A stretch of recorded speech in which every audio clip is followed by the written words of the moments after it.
And hello, everybody. Good evening, and I hope everyone's doing well. Real quick programming note for tonight: Killa is not going live tonight. That little annoying thing we call work has made him very busy today. So our programming note for tonight is we will go beyond 8:30 tonight. It's probably going as late as 9, maybe a little bit later. So little programming note on that. That being said, Anya is here. And Anya, what did you do today? Well, hello everyone. Today I went to an open court with our favorite idiot and found out a few things.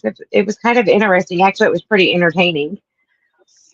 Um, so I started by arriving at Meade County a little early, and believe it or not, Chris was there before the court started, which is like the first time I think I've ever seen that. And I've been to several of his court cases. That is Um, very, very interesting. Is it sounding like, is it appearing to you maybe he's starting to take this serious?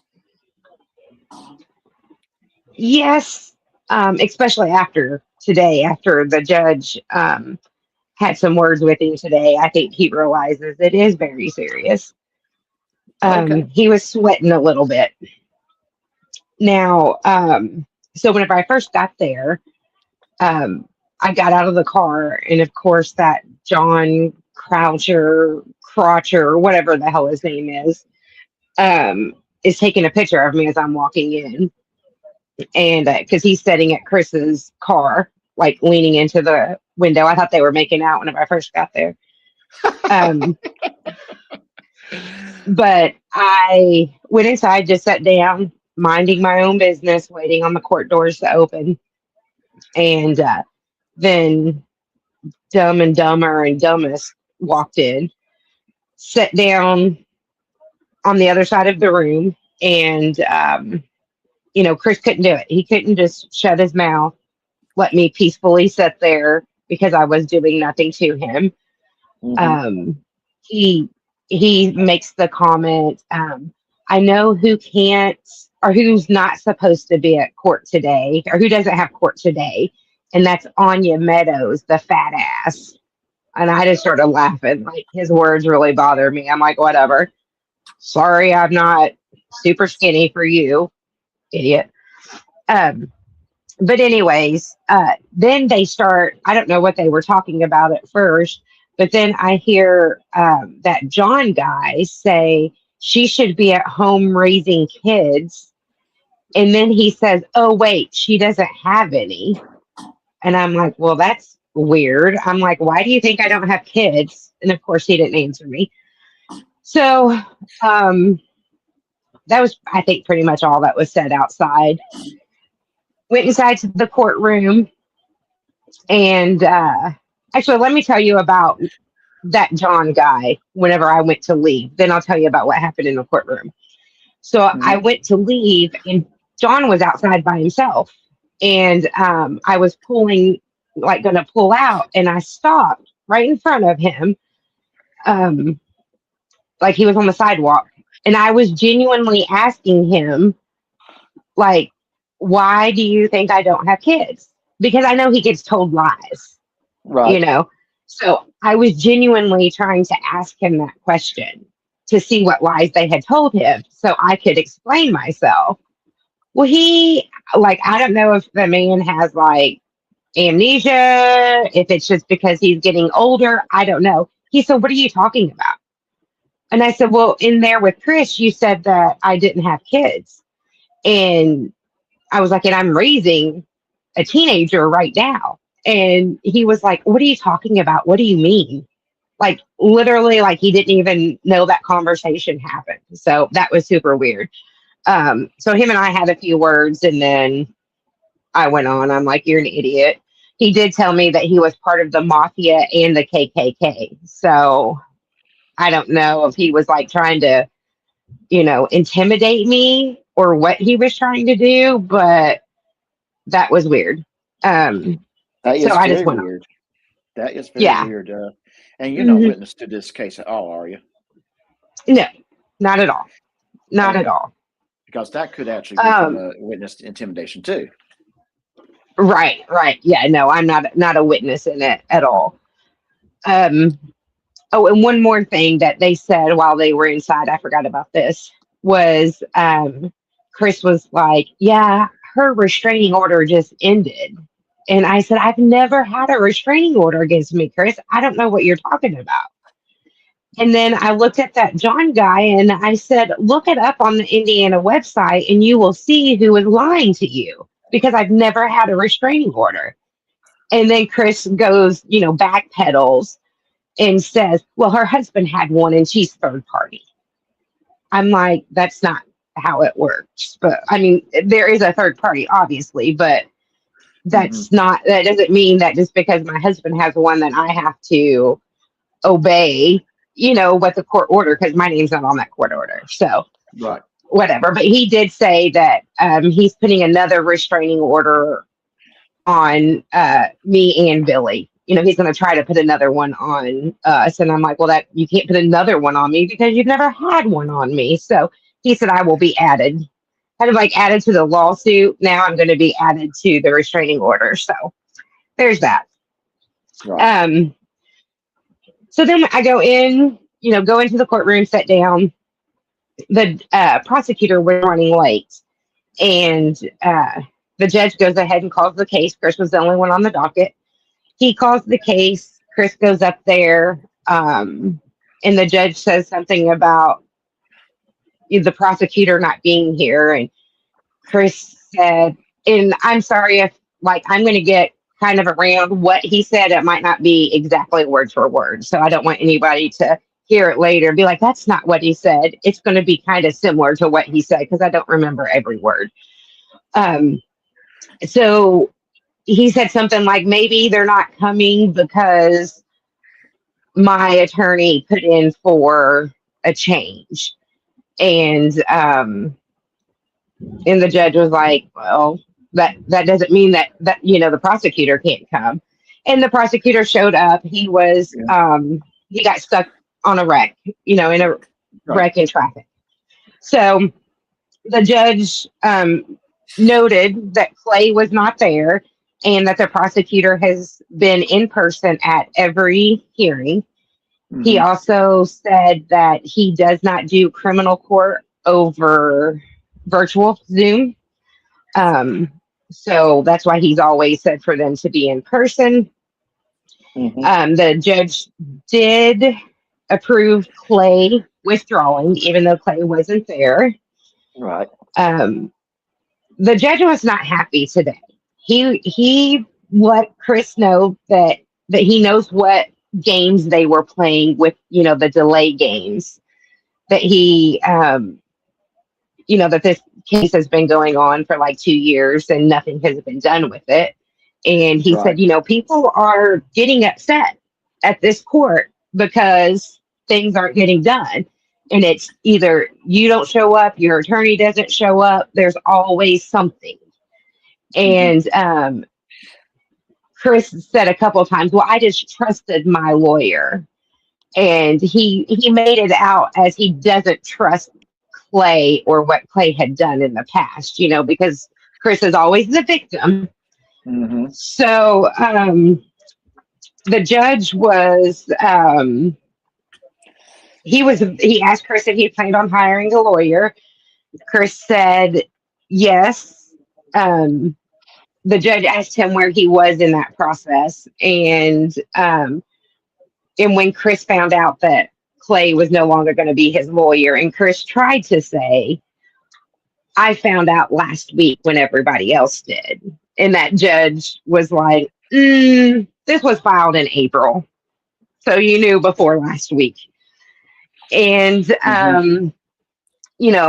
again, Chris is, he knows that he should have already had a lawyer lined up Yeah. so court can Right. continue, as it should. But he just wanted more time. And the judge basically told him that's not happening. You need to show up here on the At first, she was going to make him be there this Thursday, as in just a couple more days. And Uh-huh. and then the prosecutor was like, in Hardin County, they're giving him until June 2nd. He has to show up with a lawyer then.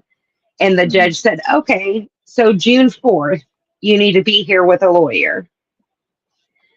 And so they have continued everything, but they just continued it to the 4th. And he said on the 4th, they will go over the judge recusal that they asked for. They Mhm. will go over they will set trial dates. They will go over his bond. Is it called ratification? I Uh-huh. could be wrong on that word, but because he has broken his bond stipulations. And that is one thing that the prosecutor brought up was that, he has continued to break the bond, his bond rules. And Right. um, Chris was like, they're telling lies on me, or they're a liar. And the judge was like, you don't call anybody a liar in my courtroom. He said, you might say that they're mistaken, but you do not call them a liar in my courtroom. I was like, oh. Mhm. Um, so that will be heard. And then, and I will tell you, there was a court officer that stood next to Chris the whole time that had handcuffs in his hand the whole entire time. So I believe that he was going to go to jail there today. That's just my feeling. That's something I noticed the whole entire time. The man had shackles or handcuffs. I'm not sure which one. They looked really big. Um, in his hand the whole time. So I think that that Yeah, if that he was going. so if T Clay actually showed up, he would probably have been in jail. I believe so. Yes. And Yeah. a couple times Chris made those things. I was just listening to my lawyer. I was just I trusted my lawyer. And that judge is like, well, he's not your lawyer now. Right. I'm like, oh yeah. The judge was very aggravated with him today, and just with the ongoing of this. Right. um Chris did say something that kind of had the judge like, what? So, Chris and them was trying to get the judge to recuse, and that judge was like, I'm not recusing. Like, there's no reason for me to recuse. Um, and Chris said, well, I was just going by why the other judges recuse. And that judge was like, what reasons do you have? And he said, your close relationship with the clerks and the victims, I think is what he said. Uh-huh. And the judge is like, no. He said, I've been doing this, I think he said 25 years. And he said, it's going to take a lot more than that to get me to recuse. And then Chris said, the judge went over the dates of when Chris has to be back and what they were going to do on those. And he asked Chris, he said, is there anything else? And Chris said, well, I think there's a motion. And he went off on all these numbers. And the Uh-huh. judge just looked at him, and he stopped for a minute, and he said, did you turn me in to someone? It was a board of some sort. And I don't Uh-huh. think they said the bar, but I think Right. it had something to do with the Supreme Court or something. I'm not exactly Right. sure. Yeah. I think that's for the judges. It's the Supreme Court that kind of Yeah. not. And Chris was like, I don't know. I didn't. Thomas Clay might have. I don't know. And he said, well, the code that you just gave is when you turn somebody in for this. And you could tell the judge was pretty defensive over that. Um, as I don't know if all the listeners know or not, but every lawyer that Billy and I have ever had, Hmm. Tiffany and them have put a bar complaint against every single one of them. None And of that them have was ever been found, anything, but they have done that. Right, which makes it proper for them to continue to be your attorneys, because it now appears to be that their reasoning for being your attorneys is for revenge. And this is a game that I think that judges will start seeing, that if there's a judge that's presiding a case that Ryder's involved with, if there's an attorney that is working against, that is for the other side, prosecution, the defendant or the plaintiffs of the case against Ryder, uh, he's going to find ways to get it so jumbled up that the only way to stop it is for the judge to say, no, I'm not going to recuse myself because you put out a frivolous complaint. With your track history, it's going to be, yeah. And that judge told him, he was like, I know what you're, like this isn't my first rodeo. He didn't say those words exactly, but he was like, I've seen this, I've seen what's happening. This case should have already been done. Right. He did give him a strong warning on the YouTube stuff. And, that's when Chris called them liars. Trying to think of what else. Oh, the judge did have him fill out a form for a court-appointed attorney just in case he doesn't get one. Okay. And then he asked Chris, was like, and this was actually after court was over. Chris had said, can I take this with me? And the judge said, no, I want you to fill it out today because I want to be ready at the next hearing. And then Chris's, my personal information, I don't want it to get out. And so the judge was like, we will, put it in under seal, but it's never been under, we've never had to do that, but we will. And then, Chris did say that he is being stalked and that there was a criminal charge by a guy that went to jail for stalking him, and that the news said that the victim paid, I think he said $10,000 for this, and the judge was like, okay, he didn't really make a comment on that. But me personally, I'm like, it's because you basically wrote that news story, Chris. You did third party harassment by making this news story and reaching out to the news. Right. But I would, that's kind of what that's what it appears to be. And it seems like Chris should have known to shut the heck up and get his ducks in a row before June 4th. Yep. He has court in Hardin on June 2nd. He has court in Meade on June 4th. And then Tiffany has her hearing for the child support on June 11th. So, just to follow up with where she is and what she has done for child support, and that's June 11th. And all three of those, just if anybody wants to know, they are open courts. So they're open to everybody. And what that basically means is you don't need an invitation to show up. Correct. Just saying, because apparently that was one of the phrases that they used against Rabbit. He showed up to a court case uninvited. Right. Which is weird. I'm sure that's what he's going to try. Right. I mean, court is an open. It is open forum. It's an open to the public. Here's the thing, that this case probably, although it's not directly tied to you, it does affect you greatly, because who the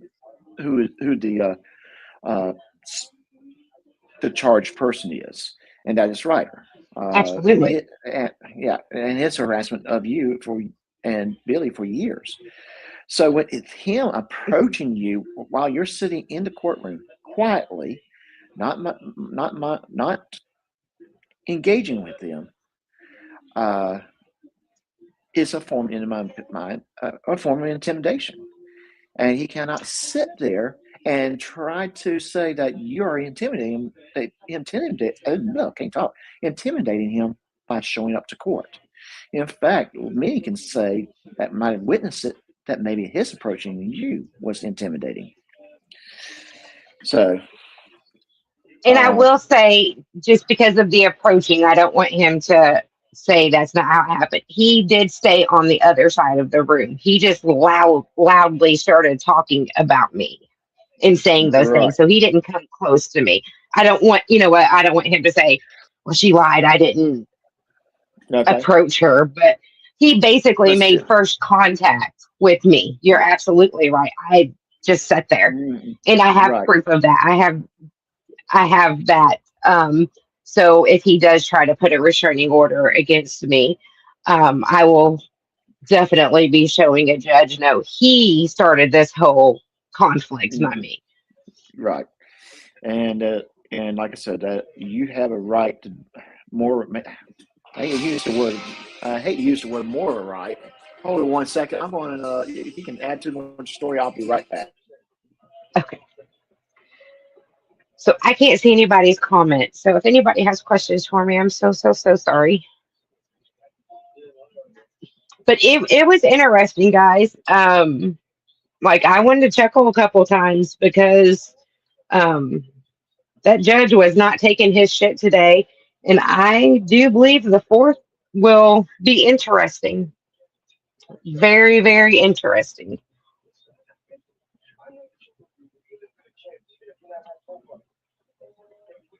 And I'm totally not good at this, especially with nobody talking to me. So I'm sorry.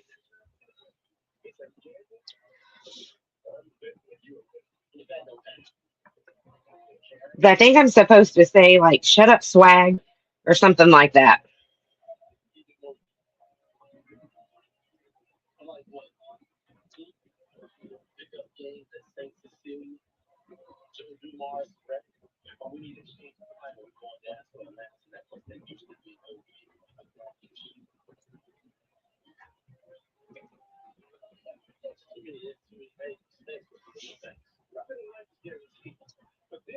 And I hope you guys enjoyed my little preview of what was said today. Like I said, I don't know exact words. I was trying to write some of it down, and then I would miss things as I was writing it down, so I stopped writing.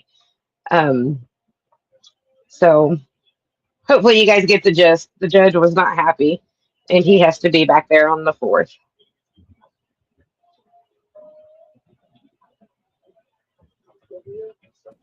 Okay, I'm sorry about that. All right. There was a lot of silence. Sorry. That's all right. I do. Yeah, I do express some little bit of concerns uh, about his interaction with you. I think that was wrong, and but the fact that the judge, I think this judge is seeing the game and he's tired of it. And I think all the judges are getting tired of it, but they want to make sure he has his rights, to have a lawyer present. And I think that's why they gave these next dates. So I'm very hopeful that, the process will start moving because the victims need justice. I They think have been so too. terrorized, and I know how that feels to be terrorized by them. And I Right. just hope justice is served soon. I hope so too.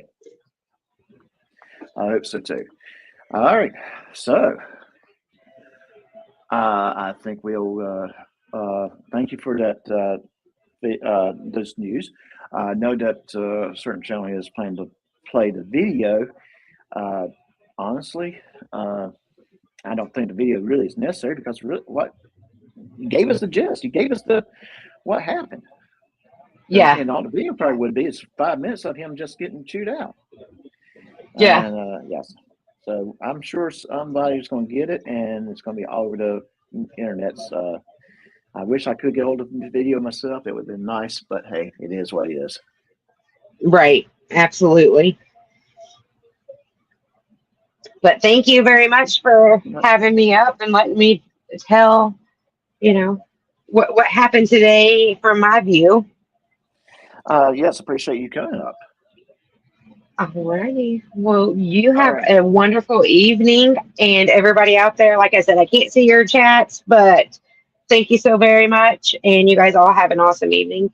And if you're an asshole, just know I hope you have the night that you deserve. And shut up, swag. Okay. All right. All right. All right. Bye, guys. You have a good night. You have a good night, Anya. All right, guys. Thanks to Anya for coming in. And we have a couple people in the basement. Mr. Thomas and Professor Chaos. How you gents doing? You really need to get this basement fumigated or something, because they had a whole bunch of rats down here. Well, I'm going to just say this. Last time Swag was down there, and I don't know what he was doing. I think he was passing gas or something, because I tell you, that basement's starting to stink. Oh no! I don't Swag, you got the link, dude. So I come on stepped up. on something back there. It was horrible. You I know, don't think he was just passing the gas. I stepped on you it. know, I was listening to the whole story that she was telling. It would have been a whole lot easier if they just went in front of Judge Judy and just let Judge Judy holler at them. That's That right. would have That been is just right. so easier to let Judge Judy scream at them. It'd have been very hilarious, and it probably would have been over. It probably would have been. Uh, but unfortunately, they would have probably filed complaints with the TV judge association against Judge Judy if she was presiding over the case. So, yeah. So, And and how that you is been doing, that. Professor Chaos, out there in hot Arizona? Just suffering, getting through the day. My, one break at a time. That was all it was today. Was just getting through the day. It was just hot. Okay, so why don't we go ahead and get started with the main course today? This is what we would call the Ape Canyon, the attack at Ape Canyon. Just Okay. to kind of, okay, this is a story I want to get into last night. We got very, very sidetracked with Todd and his breaking things down with his breakdown.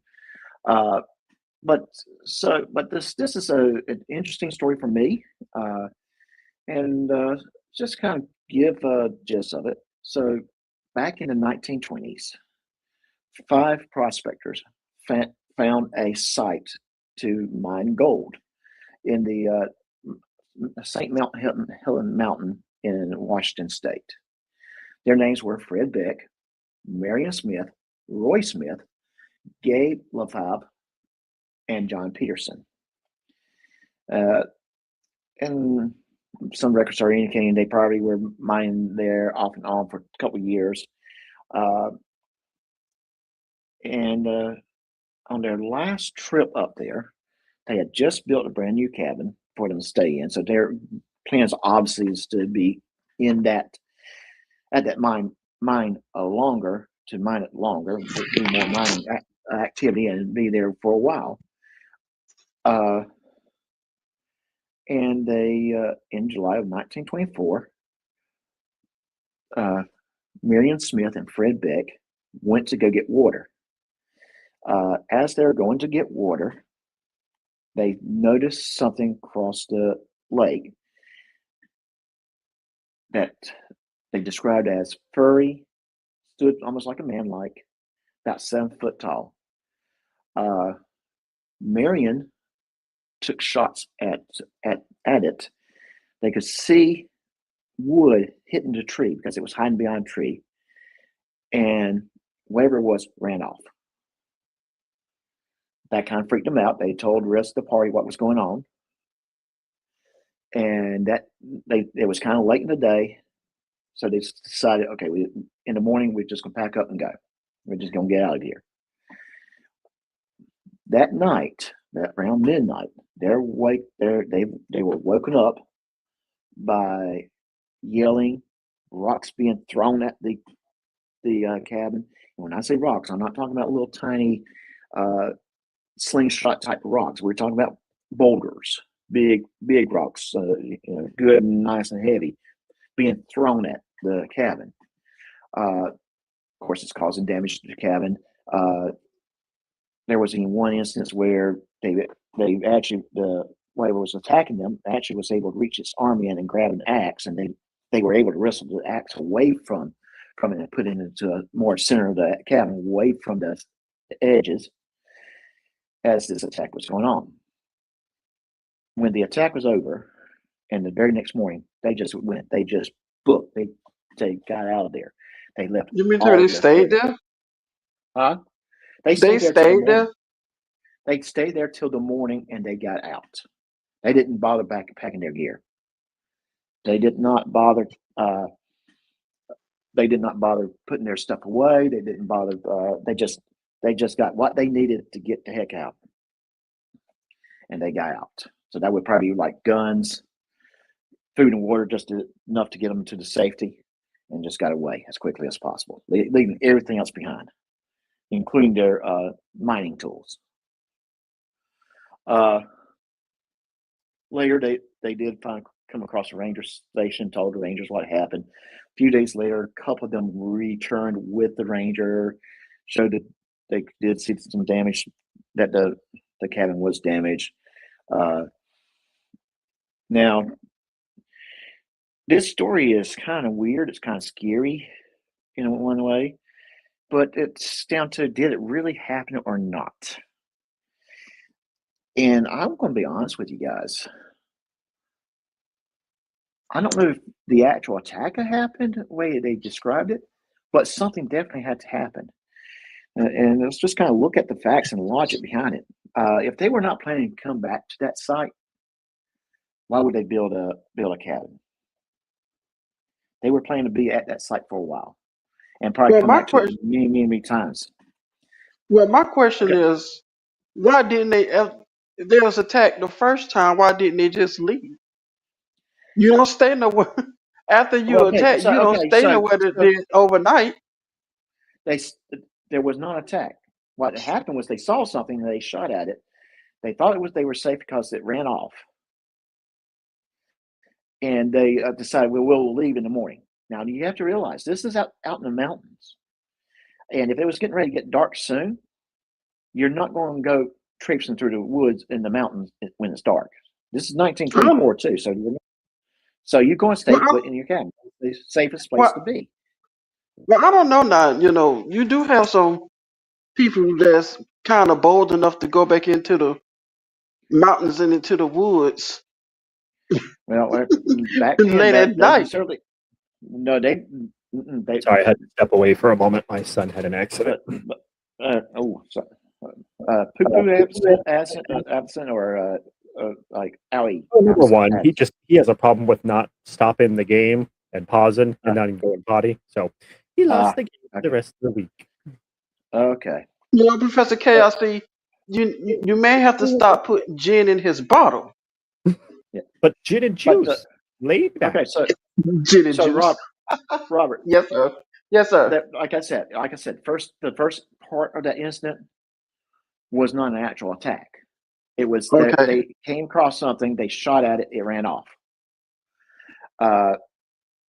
Plus, like I said, you just don't go traipsing through the woods at night. It's just, and if you've never been to Washington State or Oregon State in the mountains, it's kind of hard for a person who never seen it to imagine it. That is, that's one of those things that's not safe to do. And plus, this mountain range had ravines, cliffs, and things like that. That one wrong step, you could be dead because you fell over. Right. So that is kind of why you stay put. You had the cabin. You're more secure in the cabin. You don't.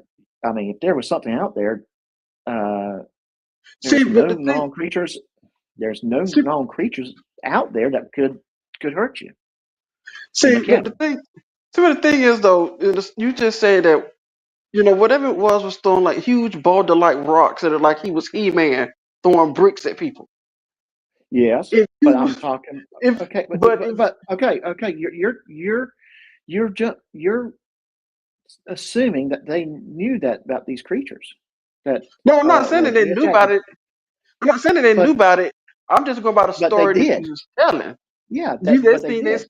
But they the seen something safest thing to do is not to go into the woods at when it's dark, especially right.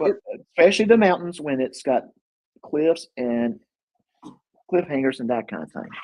But You let me can ask you. fall. It's But let me dangerous. ask you this. Let me ask you this question. Let me ask you this question. Okay, they was after that. They whatever it was. Let's just say whatever it was came back late on at night and was throwing boulders whatever and attacked them. Uh They huh. don't know what it was. Let's just Right. say, let's just switch the situation a little bit. Let's just say you, Doc, you know, sober Doc, moved into a Hmm. haunted house and you heard a voice say, "Get the hell out."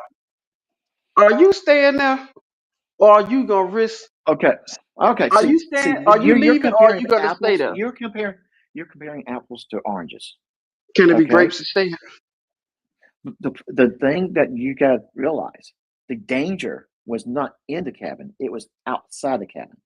Plus, it was dark. It was it was in the forest in uh, on a mountain with cliffs, with ravines, things that if you don't if you not see you can't see what you're going, you can easily fall and die just trying to escape. The safest place at that moment when it's dark is to be in the cabin because there it does provide some protection. The only reason Okay. they did not, only reason if this attack was real, they did not get killed was because the creatures could not get to them. Okay, but why not leave when daylight comes? They did. As soon as morning came, they got out. That's kind of what I said. They got out as soon as they could. They didn't even pack anything. They just they just got their what they needed to get away, and they got away. Okay. As soon as the sun was up, they're gone.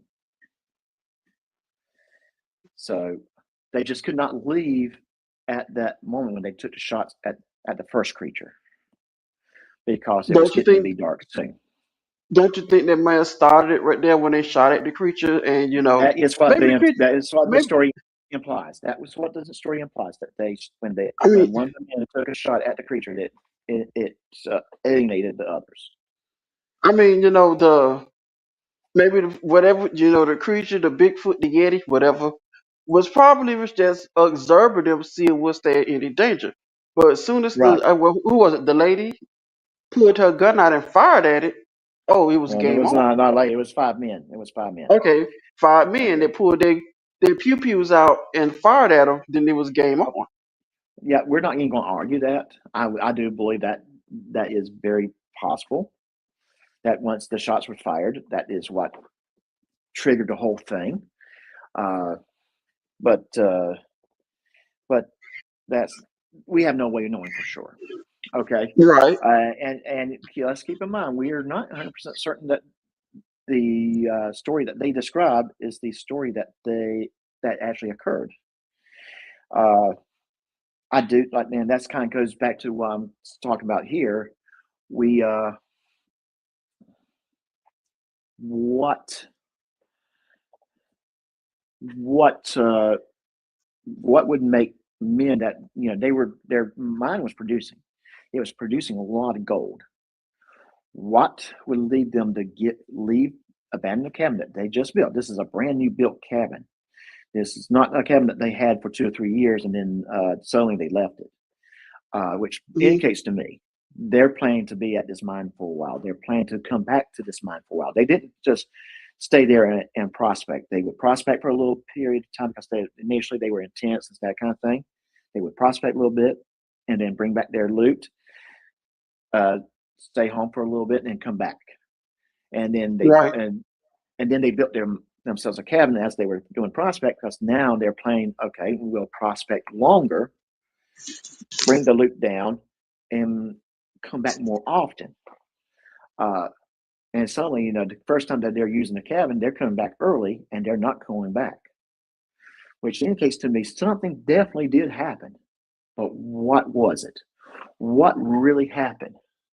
So to kind of go there, to kind of explain these things, let's do this. Let's kind of get our geography, understanding what our geography looks like. So let me share some pictures here.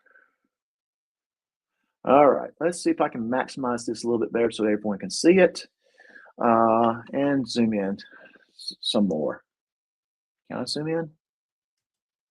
Well, no, I cannot zoom in. Okay, so right over here, let me do this.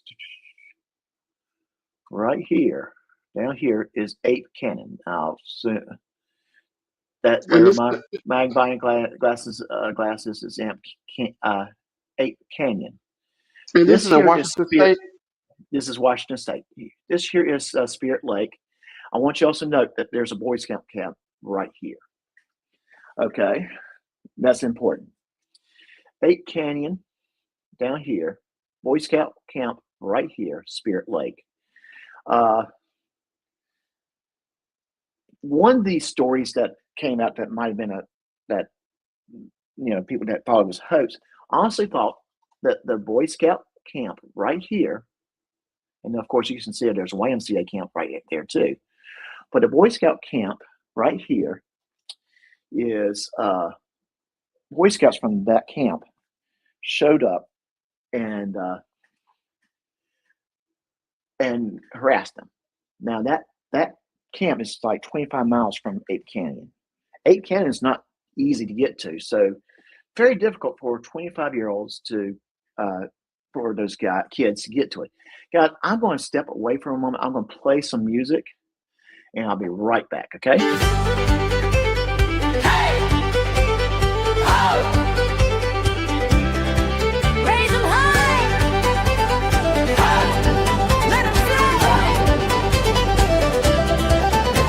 I'm standing behind this solo bar, pouring pints and watching the stars.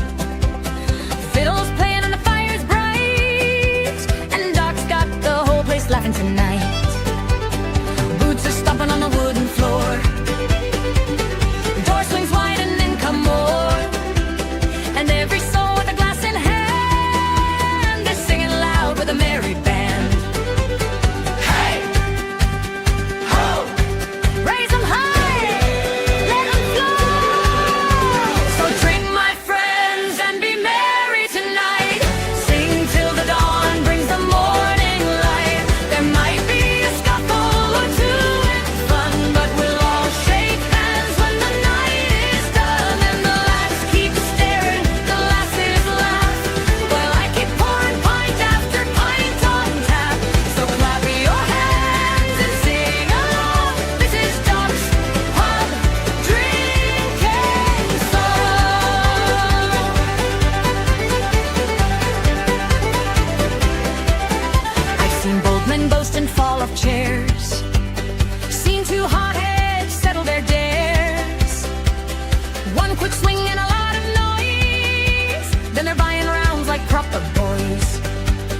Girls all dance when the fiddles play, hair flying wild and the candles sway, and I just grin as I wind the bar, 'cause nights like this are the best by far.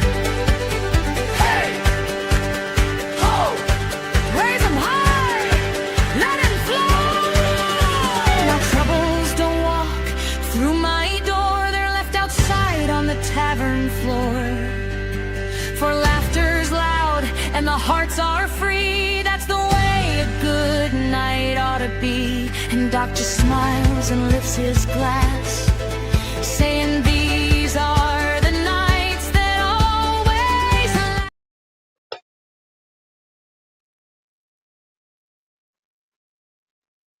Can you hear me? I can hear you, but before we get back to to the subject at hand, can I make a little observation about your bartender? Go for it. You know, have anybody ever noticed that she's like a little bit well endowed on the top half of her body? Well, I mean, No, I didn't notice that. I didn't notice that. Have, no, you mean to tell me nobody noticed that?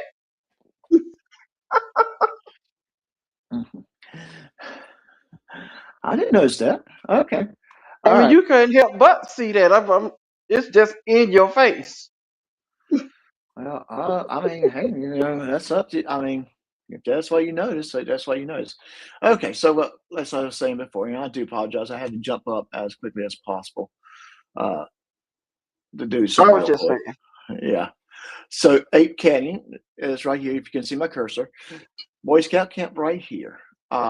And like I said, one of the popular hoax people that thought was why some people thought it was a hoax was that they knew there was a Boy Scout camp somewhere in the area where these guys were. But Ape Canyon and Boy Scout camp was like 25 miles away. Okay. And we're not talking about 25 easy miles. They are 25 hard to get to miles. Woods, no paths, no trails. Plus, you got a lake between the two. You would have to either go around the lake or go over the lake to get down toward Ape Canyon. So, I mean, the Boy Scouts would have to. They would have to really be. Well, I don't see them possibly getting to to that campsite, to the So, so prospectors are you camp cabin and harass them. so so are you saying, that I'm just speculating, thinking I'm probably gonna do what you're going by. Are you saying that these Boy Scouts could have planned this or either harassed them? I mean, like, where would No. they find a 7 foot tall man to put in a suit? Well, okay. First of all, you're assuming that the prospectors' information is accurate and it wasn't extracted. It was not. Uh, Inflated. Their stories weren't inflated. You're Okay. assuming that. Okay. Second, no, I don't think the Boy Scouts did it. It's too far away. If the camp was sitting like here's the Boy Scout camp, and there was like this right here was where the mine was. Maybe that's a couple miles of hiking. Boy Scouts have already done that and do their little thing and harass them. But no, this is where it was at. It was 25 hard miles. I don't think they could get there. Not in the time frame that they would have to get over there and harass them. That's just not possible. Not in my mind. So no, I don't think that it was the Boy Scouts. Now, I came across one story that created a theory in my mind. If the story was not accurate, in other words, if they were not attacked by 7 foot tall or taller creatures, what else could it be? First of all, I don't think they would be. Could they just made up the story because they found they needed to leave for a reason, and they were planning to go back, and they didn't want people to show up to the mine and start stealing their gold? I think that's a possibility. That came across mine. You come up with some outrageous story, and that would keep people away. However, Well, they can I never address? returned back, but they didn't ever return to the mine. So I Well, don't think that. can I address that part? Okay. Yeah. Let's just say if they did, make this up. Let's just say if they did make that story up, so Okay. people won't go into the mind. But you have to forget this is 1924. Right. Maybe they could go out there look for whatever it was to make sure that it don't come back. Well, Times have changed from 1924. It's been almost 100 and some odd right. years. Well, I mean, that's So not well. I'm throwing this things have theory out changed. there. I'm throwing this theory out there but I'm dismissing that theory too because the biggest reason that that I would say that's false is the prospectors themselves never returned to the mine, except maybe showing reporters what happened or showing the rangers, and that was only a couple of them that did it, not all five. So it was one of those things that no, they never returned to it. So I don't think it's that. I can see. Okay, good question, Dove. That 1924, July 1924 was when it occurred. So over 100 years ago. So no, I don't think they that I dismissed that story, that idea immediately because they never returned.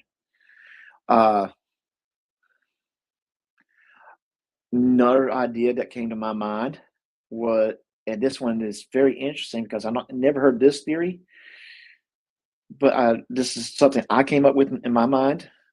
There's a legend about a tribe of Indians in the area that was probably more primitive than the rest of Native Americans that was in the area. That and the legends had it that they were taller, but probably not 7 foot tall. I think that might have been an exaggeration on the part of the prospectors. They can be more aggressive if they felt like they were attacked, which they being shot at. I would feel that would make them feel attacked. And I could see them either being very, very hairy or or a combination of being hairy for a man, hairy men. We have men that can be hairy and wearing like pelts, deer pelts, bear pelts, that kind of thing that might make it look like they're furry creatures. That theory, there's no one else I've heard of this, but my theory would be, is it possible that there's some truth behind the story about this tribe of Native Americans that they shot at and were attacked by these Native Americans? Possibility. Again, this sounds like the Swamp Man story, like here in the Everglades of Florida. Well, that would be the skunk ape. Could it be that prospectors didn't find? Okay, let me go back over here to comments so I can put that back. Could it be that the prospectors didn't find anything while mining and didn't want to return it to Henry, so they invented the story? No, actually, Magdy 5, they did have reports that there was gold in their mine, and they were very excited about it. And in fact, there had been comments about them not wanting to leave that mine because they knew that they were going to make some money off of it. So, in other words, they could have made up a story just to keep other people away. That was a theory that I kind of thought about, and I dismissed it because they never returned to the mine after this point. If that was true, it would make sense that after 6 months or so, or maybe the following spring, that they showed back up. But they did not. They never showed back up. Like I said, two of them returned with reporters and rangers. Everyone else stayed away. So there was something that did happen. Another theory I did that some people suggested, and I kind of can see this one being feasible too, was that they were scared off by bandits, people that were going to steal from them. And the best way to keep people from returning, keep the prospectors away from them, to scare them to death, but let them leave. And when I say scare them to death, maybe threaten them, saying, if you talk, we're going to go after your family, that kind of thing. But the reason why they let them leave is because if you do something and people say, "Hey, we hadn't seen Fred for several weeks. I know he went up to his prospector camp. They should have been back by now." They would send rangers that way. They would send the park rangers to go look and see what's going on. And if something happened up there, that might trigger a response of some kind, especially if the people were still there mining, stealing the gold. I think that's a very possibility that they were intimidated and they came up with an elaborate story to hopefully buy them, to throw off that idea to protect their families. That was very possible. But I do believe that something definitely did happen that night to make them want to leave and leave in a hurry. Whereas the way they describe their story to be accurate by 100%, or if it was the bandit story, or something else. Yes. Now, I don't think it was the Boy Scouts doing something as a hoax. I don't. Like I said, it's just they were too. You know what? I don't think the I've Boy heard. Scouts. Yeah, I heard stories similar to that too. I heard stories similar to that. So I don't think it's the You Boy know, Scouts though. I don't Uh, think the Boy Scouts was that capable of pulling something like that off in the year of 1924. Maybe I 2024, but not 1924. actually, I think they're capable of doing it. I just don't think they're physically able to do it. Because they, like I said, the distance. Yes, you'd be surprised what teenagers were up to in 1924. They they they were a little bit wild back then. Well, I wouldn't know Uh, that. We have to. I wouldn't know if we have to ask David E. Persons. I'm like he was just in now, his mid 30s in 1924. you just imagine a bunch of boys out in the woods and that they realize that they can really harass some people. Uh, yeah, and they would probably do it. Well, no, there's no problem. But they'll do it. Boys have not really changed that much. It's just the Really? means to has changed. The means has changed. In Yeah, this one, did, in this situation, they would have to hike, and the hike itself is what I say keeps it from happening. I don't think it's the kids from 1924 were good little kids. but did They you were just say troublemakers. that? Did you just say boys from 1924 is probably like they're different from today? Have you seen the children of today?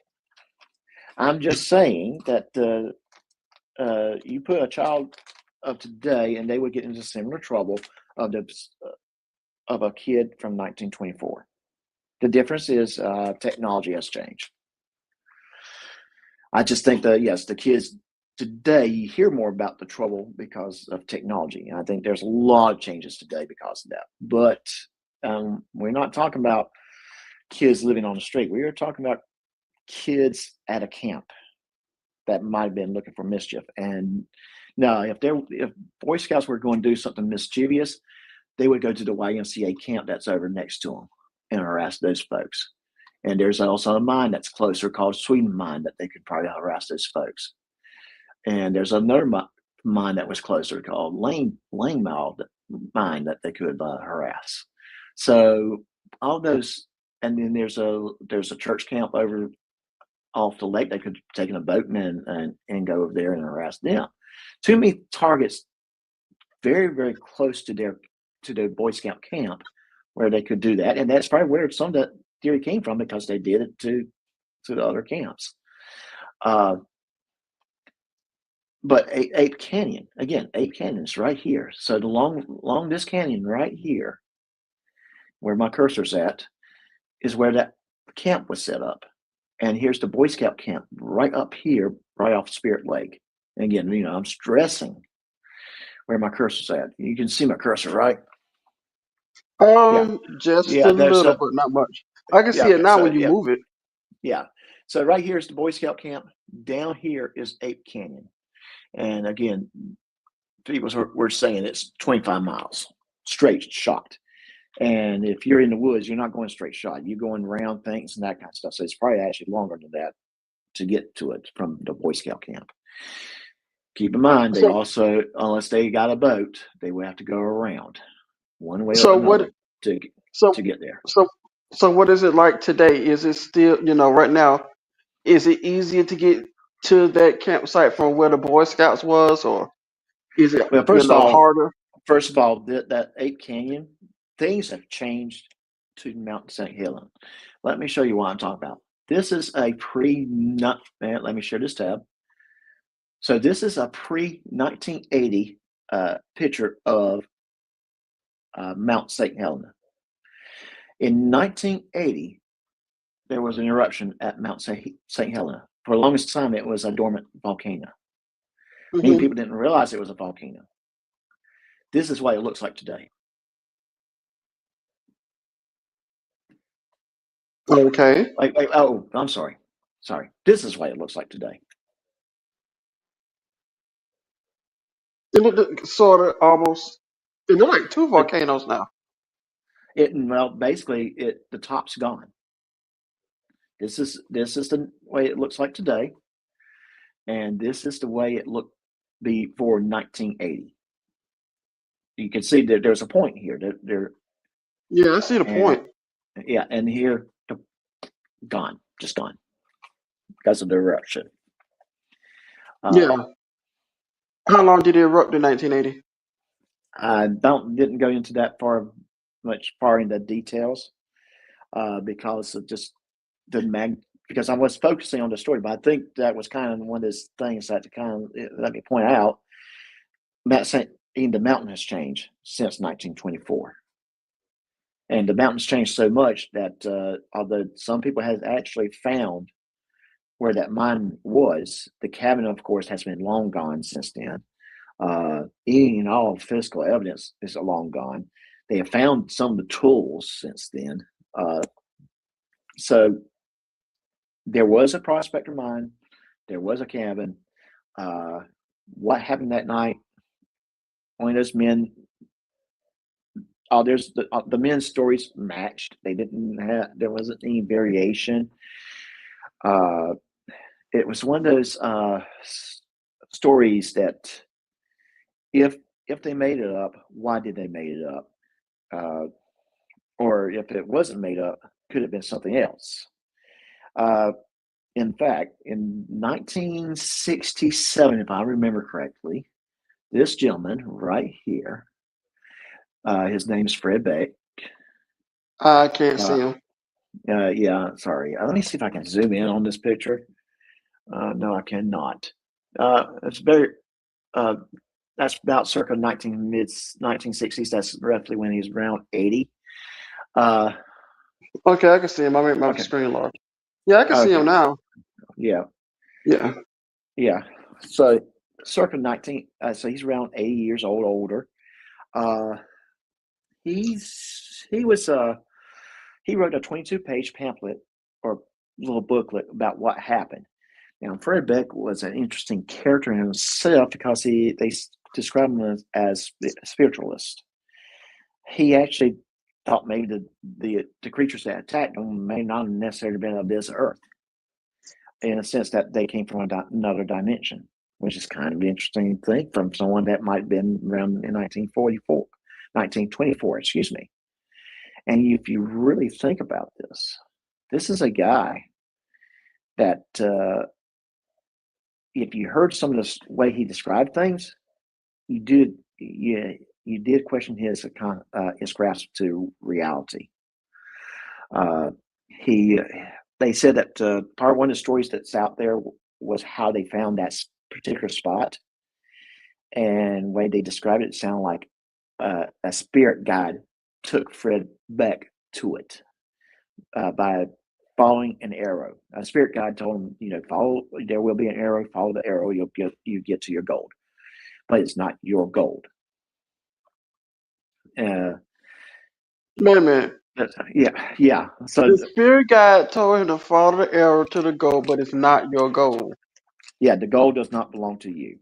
You'll get to the gold, but the gold does not belong to you. That's one of the little things that I heard that I read. So you got the arrow. They did see an arrow in the sky, and it did take them down the river, down up to the canyon, got to a particular spot, and then went straight down into the ground, and that's where they started their prospecting, and they did find gold. So yeah, but it wasn't theirs. I guess the spirit guide told them it wasn't theirs. And that's kind of what Fred was saying too, was because there were members in their party that did not have the same spiritual beliefs. They really would have hawked me off right there. Yeah. I mean, because how you gonna lead me somewhere? It said it's gold there, but it's not yours. You can't take it. I'm like, well, you can't lead me there then, because I'm gonna take it. Yeah. Right. And that's what Fred Beck, one of Fred Beck's stories is that beliefs that was that because the men did not, everyone else in the party did not have the same spiritual beliefs that he had. That's why they were attacked. Again, I think my theory is they were attacked because someone took shots at them, at the creatures. I think all the creatures were doing was just watching them. And while they Yeah, lived that's around, all. and that's kind of what a lot of the legends of Sasquatch in the mountains of Oregon and Washington State has been. Mostly was that the Sasquatch would watch it, and They were if they just wanted someone to observing. leave, yeah, and if they wanted someone to leave an area, yes, they would chase, but they would never catch up with the person. They would just chase them out, herd them out of the area. Once they're out of the area, they would leave them alone. Yeah, they just want them out their territory. That's basically what it was. Maybe that's Yeah, what happened in 1924. Like I said, maybe whatever was in the woods was just observing them. It didn't start until they fired a shot at them. right. I do I'm believe just that. saying. I'm I just do saying from my believe. point of view. I do believe if this was truly a Sasquatch, the Sasquatch would not have attacked if they did not take a shot. I mean, then again, who could throw big boulder like rocks at you? Again, and again, we're basing this upon 5 men who, nighttime, they said they could see something, but but stories could have been just exaggerated because they were scared. They didn't know what they were dealing with. Uh, so it's just I don't want to say 100% that this was Bigfoot. This is definitely a Sasquatch story, Hmm. but I will say that that something definitely did happen that night. There had to been. Everything indicated they were going to be there for a little bit. Something scared them. Was it Sasquatch? Possibly. Was it a bunch of bandits? Possibly. Was it Boy Scouts? Highly doubtful. So, was it maybe some other set of camp? I mean, like I said, I think it could have been possibly bandits. Could have been possibly Native Americans that was in the area. Possibly. So, Yeah, it could be, but I don't think Native Americans throwing boulders at you. and again, you're looking at it like as if everything that these guys were saying were 100% truthful. I'm Well, not no, saying I'm that just, they were knowingly lying. I'm just saying that maybe there was some exaggerations. Maybe that what was being thrown at them was not as big as they thought it was. Uh, uh, so that's one of those things that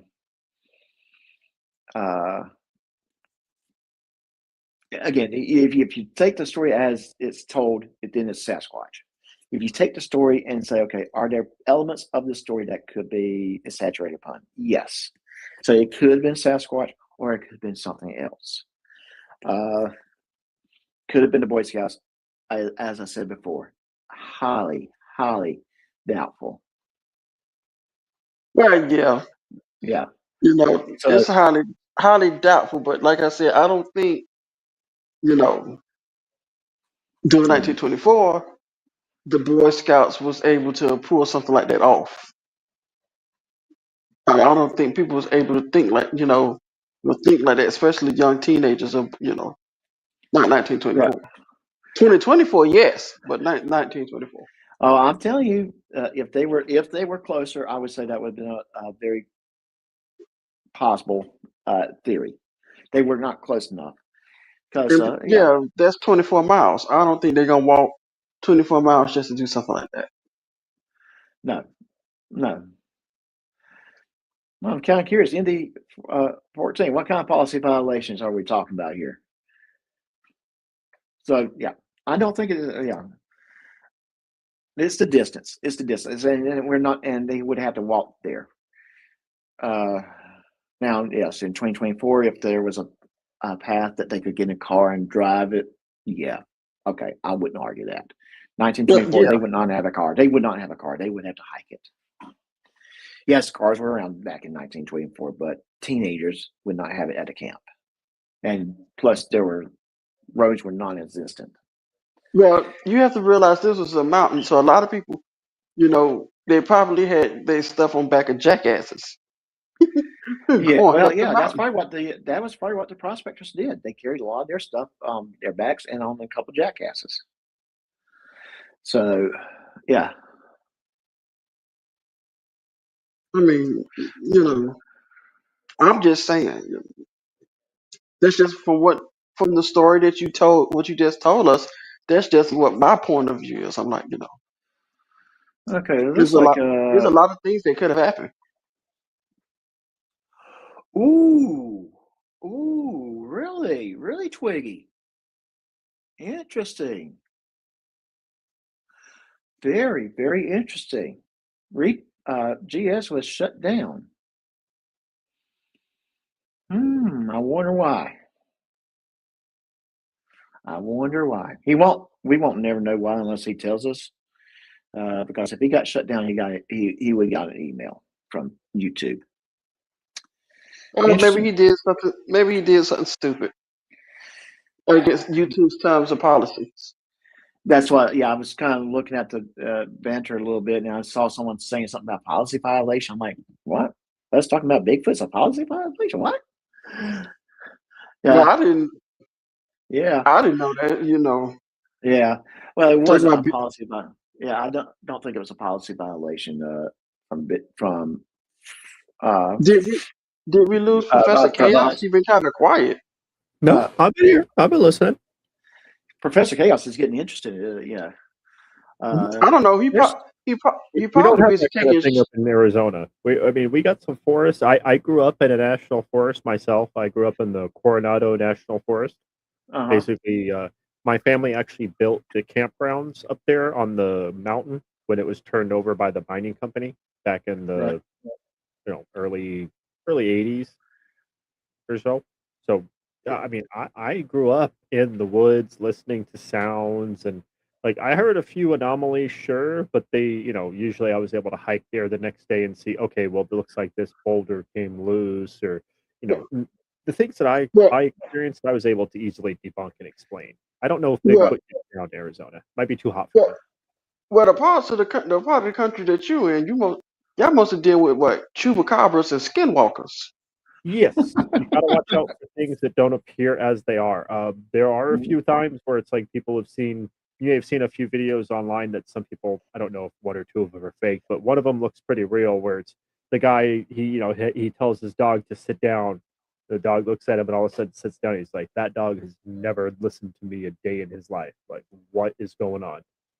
Or they'll knock on like they'll go to let their pet in and they'll think, oh, okay, I'll go let my pet in, and then but like right when they're turning the handle, the scratching on the door stops and they look down and their dog's behind them. And it's like, wait a minute.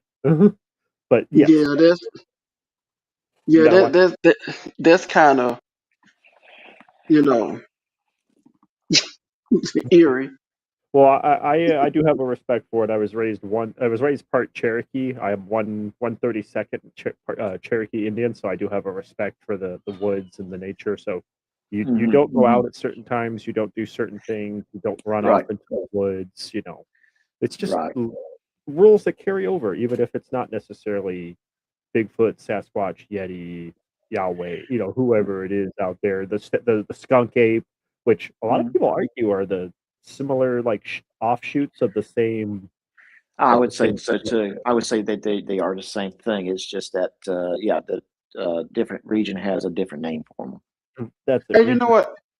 I have a good respect for that also because I'm not going in the woods after dark anyway, and I'm not going in the park after dark if you want to get robbed. But Well, I'll correct Well, myself. that The and only that way that a was the person kind. go out in the woods after Yeah, dark that was is kind of for catfish. yeah, Catfish. and that was kind of and that's kind of the point I was making earlier is that the safest thing for those men to do after they saw that creature, took shots at it, was to stay in the cabin because it was getting ready to get dark.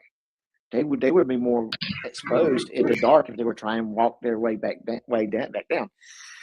And you got to keep in mind there were no trails. There was nothing. They would have to use maps and compass to navigate themselves back out. If they had done that, they probably would have at best got lost and never been seen from the. They would die of natural causes out, or out in the wilderness. at worst died because they fell off a ravine or something attacked them. So, yeah, they needed to stay put until they could safely get back to their back to civilization. Nature gives Uh, you signs. yeah. Cherokee Reservation in North Carolina. I haven't been there yet. I've contacted the Cherokee Nation, and they politely let me know that although my heritage is appreciated, they don't have any interest in sponsoring my 3D endeavors. But Okay. no, Wow. eventually I'd be heading out there. Well, yeah, I've been to Cherokee, North Carolina myself, so it's a very beautiful area, very beautiful, worth a visit in my mind. Another place worth a visit in North Carolina mountains is the Lake Lure. Very nice area. Almost every state in the country has a Bigfoot sighting, even Hawaii, and that's kind of one of those interesting things too. I think if I remember correctly, Hawaii does have a Bigfoot sighting. I have to double check that. I'll double check this before the next live stream. But guys, I'm gonna go ahead and call it a night because I think a lot of people are going over to Secret. Apparently, she is showing restreaming Todd's live stream with the court case, and I'm going to wrap things up here. Get ready to go to bed. I think, yeah, this is one. Like I said, this is another story. If you guys like this content, let me know because I'll do more stories like this. Because this is kind of, it's nice to take a break from the drama, from the Jerry Springer YouTube type stuff. I call it the Timu Jerry Springer. I've got some great ideas that you can have, Doc. I got some stories of some mysteries like the Yuba County Five. I've got, we can talk about the Dyatlov Pass. We could talk about. I would love to spend a live stream talking about Billy the Kid. We could talk about Billy the Kid. We could talk about Doc Holliday and Wyatt Earp and the brothers. We could talk about all kinds of stuff. Oh, yes. Our country's got some very interesting stories. And like I said, this is one of those stories that I always liked. And sometimes it's just nice to take that break away from this drama. Amen. Yeah. So I'm going to go ahead and call it the night. I know I said I was going to keep going to 9 o'clock, but there's some things that came up that I do need to go tend to. His cat's came and got him. Yeah. Let me see if I can find Secret's live stream and just kind of send everyone over that way. So, Professor Chaos, let me ask you this. When you mentioned those, are you talking about like Tombstone? Wyatt Earp and Doc Holliday those are Tombstone, yes. Tombstone, Arizona. Tombstone, Arizona. Yes, sir. Back where men were men, and they still have the wooden sidewalks, and they do Hell Dorado days where it's like reenactors and stuff. It's fun. Yeah. Give me a second. I'm just sitting. I'm just setting this up real quick. To send people over. I don't know what too much. I don't know what they too much do here in the South unless you want to see people reenact the Civil War. But that's all up and down the Appalachian. So there was one Civil War battle in Arizona, the Battle of Picacho Peak. See, people don't hear about that because they mostly think that the Battle of the Civil War happened mostly on the east side of the United States. I cannot send people to that channel. She has not set that up. So we'll have to show her how to do that. So what I'm going to do is I'm going to put this in the chat. So just click on the link, and I'm going to go ahead and I'm going to hit the end stream. Here shortly. I'm going to hit the end stream. So the link is in chat, and I don't know when I'm going to do this again. Maybe Thursday night, not tomorrow night, definitely not Wednesday night. So Thursday night, and definitely a live stream on Saturday. I got an idea for Saturday. I'm hoping that the arrangements I'm making now will work out. More will come about that later. But the question of where happened to Swag? Is he hiding from us? I think he might be dealing with the court case itself, the one from today. It's my guess. And Professor Chaos, you got anything you want to plug? Nope. Be good to one another. Have a good days. Think fond thoughts of the ones you love. Even wish your enemies the best and that they can do, and just enjoy your lives. And okay, and guys, I put the link in the chat. Go over there and tell them that I sent you. And so until next time, take care of yourself. Just kind of pay attention. I will let you know in my next live stream. At worst case scenario, it'll be Saturday, but I'm pretty sure I will do one on Thursday. Everyone have a good night. Good night. Come on. Finish your dram, mind yourself on the way out, and until next time, take care of yourself. Well, the night's grown quiet, the story's all told. The fire's burning down to embers and gold. Your glass is near empty, your laughter still rings from the jokes and the truth and the wild little things. We sang for the fighters, we laughed at the fools. We bent just a bit, but we don't break the rules. From tall tales to truths that cut clean to the bone. You were never quite here, but never alone. So raise up your glass, let the good times stay close to the friends that you've made and the ones you need most. When the lights all go dim and the last call's in sight, we'll be waiting right here for another good night.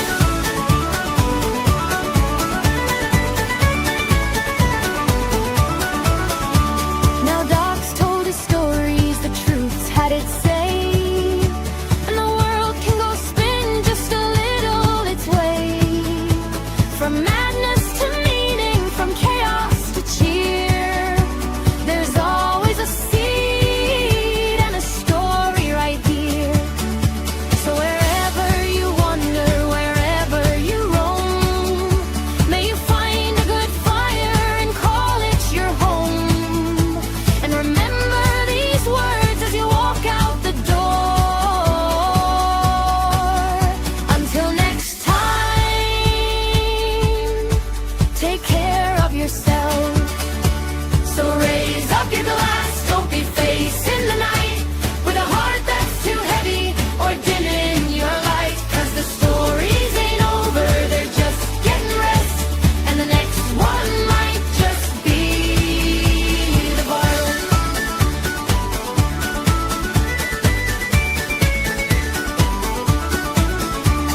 Off with you now! Don't be strangers! We'll keep the fire warm!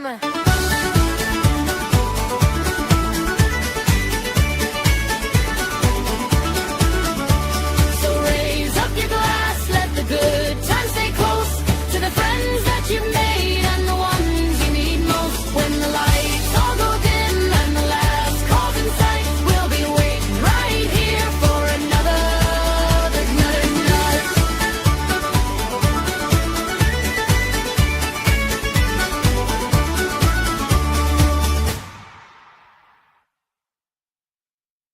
Big gulps, huh? All right. Well, see you later.